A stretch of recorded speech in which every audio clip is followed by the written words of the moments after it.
Hello, my name is Sudhir and I am from Yugen Academy. Hello friends. Today we will see what is summary writing. The writing or literature consists of various types such as dialogue, reports, descriptive text, literary text, composition, etc. and normally contains description, examples, repetition, etc. In summary writing, these written passages are required to be reduced by eliminating all unimportant parts and considering only the conceptual aspects and related information. When the given text is reduced to a large extent, preferably to one-third, it is known as summary writing.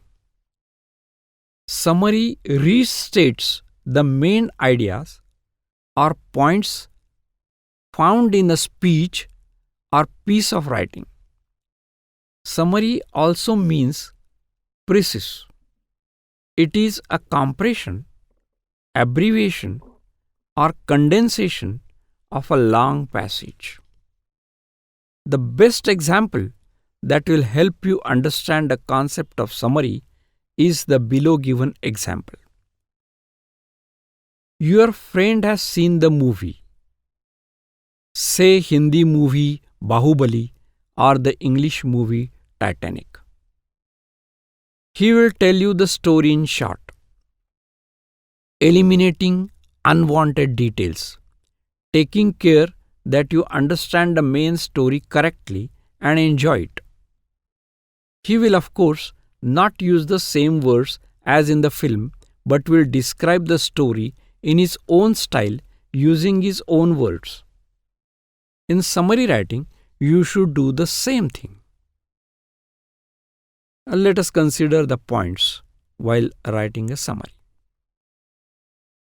First, read the passage carefully and consider the main subject.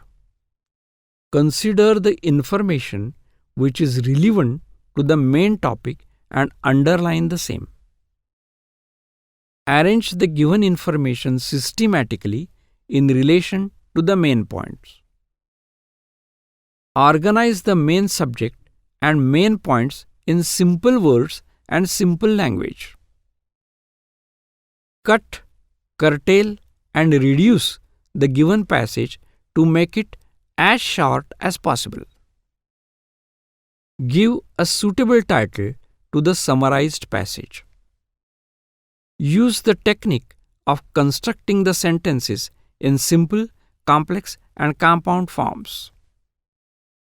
Use your own words and avoid repetition.